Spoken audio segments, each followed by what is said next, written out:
नमस्कार, मैं हूं अमित पालित। असदुद्दीन ओवैसी, अखिलेश यादव, अबू आजमी, इरफान अंसारी, इन सभी नेताओं की जुबान पर लव है, लेकिन दिमाग में हेट है। आई लव वाली स्टोरी हेट स्टोरी में क्यों कन्वर्ट हो गई है? क्या लव के नाम पर हिंदुस्तान के हिंदुओं के सामने खड़ा किया जा रहा है? क्या जानबूझकर एक मैसेज को बार बार ट्रेंड कराया जा रहा है? बिलबोर्ड पर लगाया जा रहा है, पोस्टर चिपकाया जा रहा है, प्रोटेस्ट तक किया जा रहा है, सोशल मीडिया पर स्टेटस तक बदला जा रहा है। क्या इसका कनेक्शन आने वाले बंगाल के, बिहार के और आसाम के इलेक्शन के साथ है? एक तरफ आई लव मोहम्मद कैंपेन चल रहा है, जवाब में आई लव महादेव कैंपेन शुरू हो गया है। I love Mohammad versus I love Mahadev, क्या ये सच में कोई विवाद है? क्या ये सच में कोई मसला है या ये कुछ लोगों की चाल है? क्या इसके पीछे वोट का सवाल है या फिर मकसद करना बवाल है? सच क्या है? दरअसल इस मसले की शुरुआत आई लव मोहम्मद कैंपेन से शुरू हुई, जो यूपी के कानपुर से शुरू होते हुए उत्तराखंड, महाराष्ट्र, गुजरात, कर्नाटक, तेलंगाना, मध्य प्रदेश, झारखंड और बिहार तक पहुंच गई। अब सवाल है कि इसका पहला सिरा योगी के कानपुर से क्यों जुड़ता है? दूसरा सिरा महाराष्ट्र के रजा अकादमी से क्यों जुड़ता है? तीसरा सिरा हैदराबाद के ओवैसी से क्यों जुड़ता है? चौथा सिरा उत्तराखंड के काशीपुर से क्यों जुड़ता है? पांचवा सिरा झारखंड से क्यों जुड़ता है? छठा सिरा कर्नाटक से क्यों जुड़ता है? सातवां सिरा गुजरात के गांधीनगर से क्यों जुड़ता है? और सबसे अहम आठवां सिरा बिहार के चुनाव से क्यों जुड़ता है? ये सब बताएंगे, लेकिन सबसे पहले I love Mohammad versus I love Mahadev campaign का सबसे फ्रेश सीन दिखाते हैं, जो गुजरात के गांधीनगर में शुरू हुआ और एक बड़े फसाद तक पहुंच गया।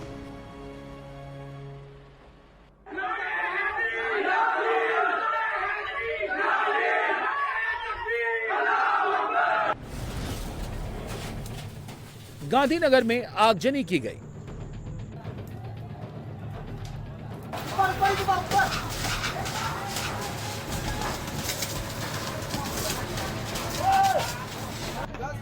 गांधीनगर में गाड़ियां तोड़ी गईं। 10 गाड़ियों टूटी, 10 गाड़ी। गरबा पंडाल पर गांधीनगर में पत्थर चलाए गए। गांधीनगर में पुलिस पर पत्थरबाजी की गई और पुलिस के सामने नारेबाजी भी हुई।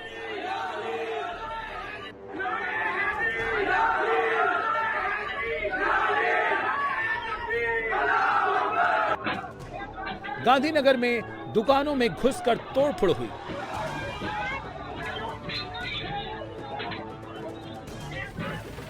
दुकानों को फूंक दिया गया। लेकिन सवाल है कि गांधीनगर में यह बवाल क्यों हुआ? दरअसल सोशल मीडिया पर एक पोस्ट हुआ, जिसे देखकर एक कम्युनिटी के लोग भड़क गए। इतने भड़क गए कि भीड़ ने गांधीनगर के बहियल गांव को हिंसा की आग में झोंक दिया। आखिर में उस पोस्ट में ऐसा क्या था? बताया जा रहा है कि एक हिंदू युवक ने एक पोस्ट पर आई लव महादेव का स्टेटस लगा लिया। अपने व्हाट्सएप स्टेटस पर उसने लिखा था, सभी को आई लव महादेव का स्टेटस लगाना चाहिए, क्योंकि आजकल मुस्लिम लोग आई लव मोहम्मद का स्टेटस लगा रहे हैं। उनका विरोध करने के लिए हमें महादेव का स्टेटस लगाना चाहिए। इसमें अभी पुलिस के द्वारा भी इन्वेस्टिगेशन किया जा रहा है, क्योंकि जो विवादित पोस्ट थी वो भी पुलिस ने देखी है। उस विवादित पोस्ट में यदि कुछ इस तरीके का था भी, तो वो पुलिस उसके लिए काम करती है, एक्शन लेती है, एफआईआर दर्ज करती है। उस पुलिस के सामने जो भी जिनके भी सेंटिमेंट्स हर्ट थे उनको आना चाहिए था, बट वो नहीं आकर और इस तरीके की जो क्राउड मेंटलिटी में आकर और इस तरीके की जो कार्रवाई की है, तो इसके पीछे क्या कोई कॉन्स्पिरेसी थी, इसके पीछे क्या किसी ने लोगों को इस संबंध में मोटिवेट किया है, इसके बारे में अभी तहकीकात चल रही है। और जो भी लोग जो मोटिवेट करने वाले, इंस्टिगेट करने वाले भी लोग थे, उनको भी पुलिस पूछताछ करेगी और उनके खिलाफ भी जो सख्त से सख्त कार्रवाई करेगी। बस फिर क्या था, ये बात मुस्लिम कम्युनिटी के लोगों को नागवार गुजरी। बहियल गांव में खास समुदाय पर धावा बोल दिया गया। ये जो वबाल है ये पूरा बहियल गांव के इस गली से शुरू हुआ, जहाँ पे ये जेरोक्स की दुकान है। आप देखिए इस दुकान को किस तरह से तहस नहस कर दिया गया है। दुकान में आग लगा दी गई और ये देखिए पूरी की पूरी दुकान जो है उसको तोड़फोड़ कर दी गई। मामला ये है कि जो आई लव मोहम्मद की पोस्ट चल रही है देश भर में, उसके संदर्भ में इस दुकान का ओनर है जो लड़का, उसने आई लव महादेव की एक पोस्ट की, जिसको लेकर के गांव के जो मुस्लिम समुदाय के लोग हैं वो यहाँ आकर के इकट्ठा हो गए और उसको घेर लिया। वो तो यहाँ से भाग गया, लेकिन गांव जो ग्रुप था उसने दुकान में तबाही मचा दी। कहा जा रहा है कि गांधीनगर के बहियल गांव को देर रात जला दिया गया था। इस गांव में मुस्लिम आबादी डोमिनेट करती है। बहियल गांव की डेमोग्राफी की बात करें तो यहाँ की आबादी 10,000 है, जिसमें 70% आबादी मुस्लिमों की है और 30% हिंदू है। फिलहाल इलाके में तनाव है और अब उपद्रवियों की पुलिस तलाश कर रही है। सीसीटीवी फुटेज के जरिए फसादियों की पहचान की जा रही है।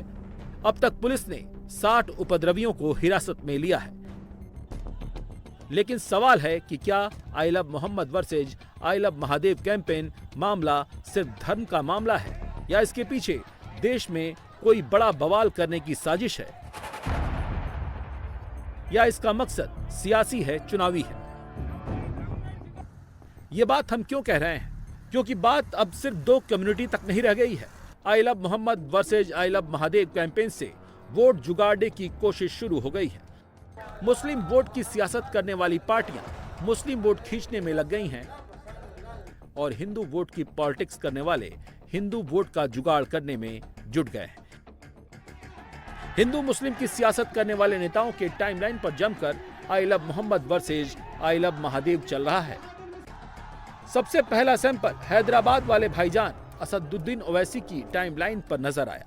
ओवैसी इस वक्त मुस्लिम वोट के गढ़ बिहार के सीमांचल में यात्रा निकाल रहे हैं, जहां उनका अपना एक सॉलिड वोट बैंक है। सोशल मीडिया पर ओवैसी का ये पोस्ट तब आया जब कानपुर से 4 सितंबर को ईद मिलादुन्नबी के दिन आई लव मोहम्मद नाम के बैनर पोस्टर सबसे पहले दिखाई दिए थे। बात तब बढ़ गई जब लोकल हिंदू संगठनों ने इसे नई परंपरा बताते हुए ऑब्जेक्ट किया। मामला बिगड़ता देख पुलिस ने दखल दिया, बैनर हटा दिए गए। लेकिन बात तब ज्यादा बिगड़ गई जब 9 सितंबर को कानपुर पुलिस ने एक एफआईआर दर्ज कर दी, जिसमें कुछ मुस्लिमों के खिलाफ सांप्रदायिक सौहार्द को बिगाड़ने का केस दर्ज कर लिया गया।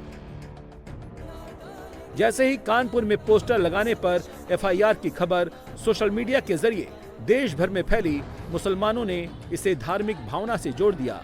कहा गया, आई लव मोहम्मद लिखने से किसी को क्या खतरा है, किसी को क्या दिक्कत है।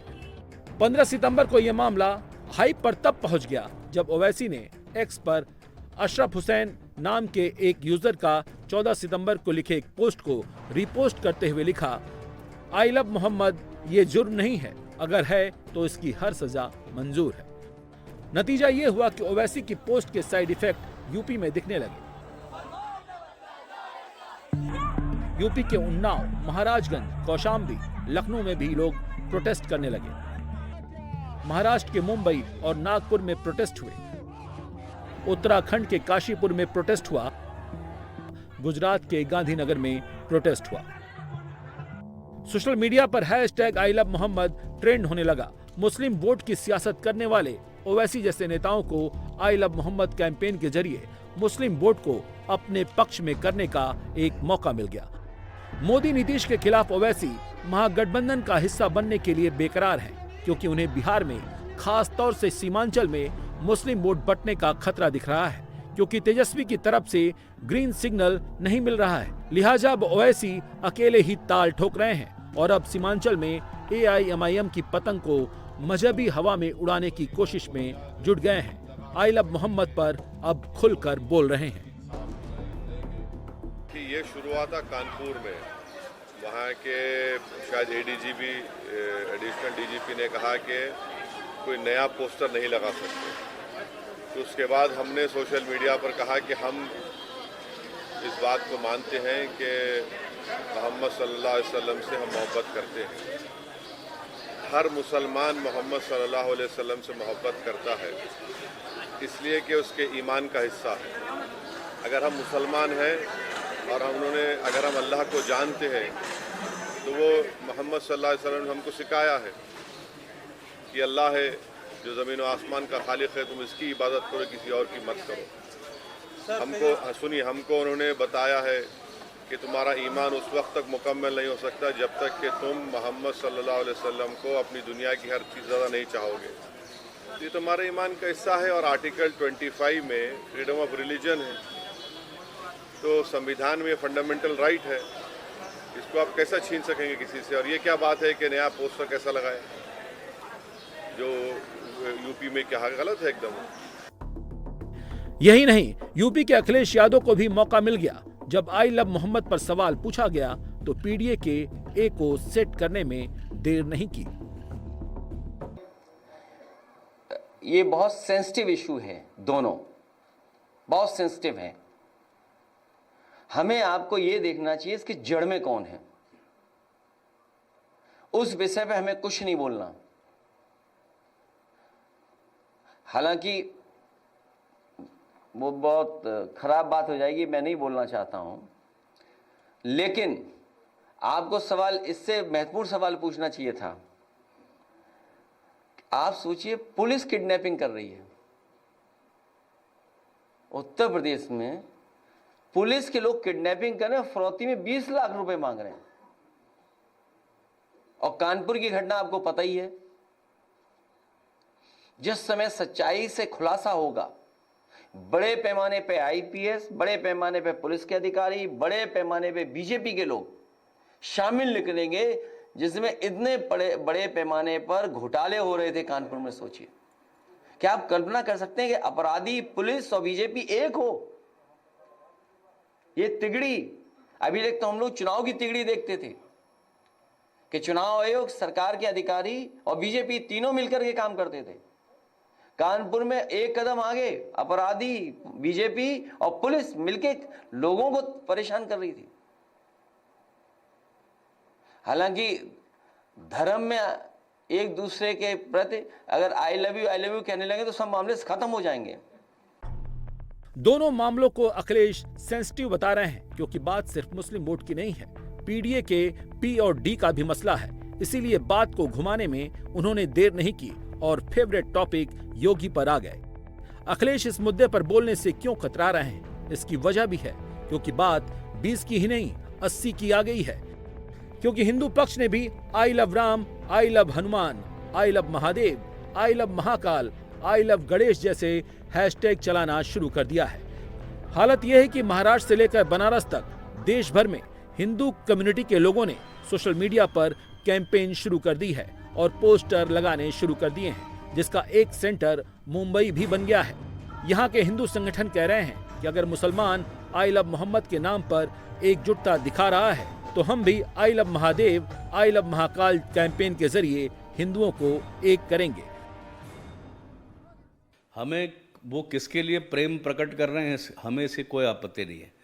इसके नाम पर जो ये हिंसा, आर्जनी और जिस प्रकार से पुलिस कर्मियों पर हाथ उठाया गया, कुछ पुलिस स्टेशनों को जलाने का प्रयास किया गया, इसके खिलाफ है। इससे पहले भी हमने देखा जब एक भाजपा के प्रवक्ता ने कोई बयान दिया था, उसके बाद सर तन से जुदा के नारे लगे और 2 निर्दोष व्यक्तियों का गला रेंद करके बर्बरतापूर्ण हत्या किया।